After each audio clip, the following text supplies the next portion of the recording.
de Cristo, seu pai tá com 63, eita, coisa boa, hein? Eu tenho mais tempo de rádio que você de idade.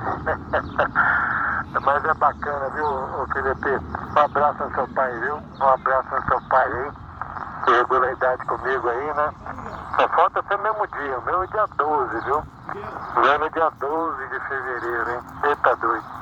Tá bom, Felipe? Um abração no seu pai aí. Que bons tempos, cara. Minha infância foi muito em QTH rural. Morava até na cidade, né? Mas os parentes tudo tinha propriedade rural, né? Parente do meu pai, parente da minha mãe.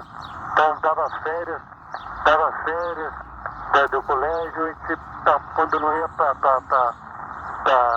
praia, né? Que era longe aqui, não tinha muito recurso na época. A gente ia pro QTH rural, ficava por lá, que é sério, Felipe.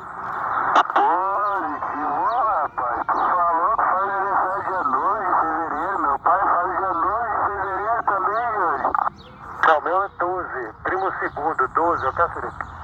Sim, meu pai também é primo segundo, Júnior. Eita, doido, hein, rapaz? Então nós temos que ir comemorar junto, ok, Felipe?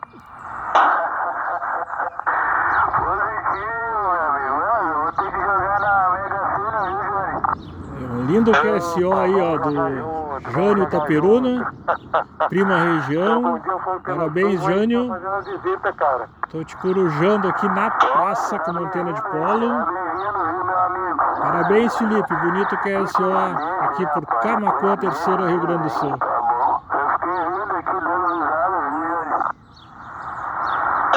Que coincidência legal, hein, cara? Que bacana, mesma idade.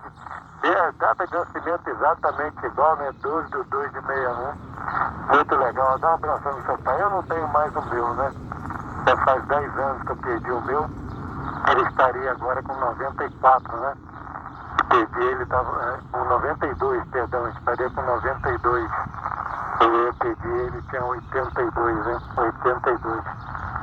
Boas recordações, a saudade fica e as boas recordações. Deixa eu ver meu amigo Marcos, tá lá pendurado lá pro Canoas, hein, Marcos? Vê se pode, hein? O pai do Felipe nasceu no mesmo dia.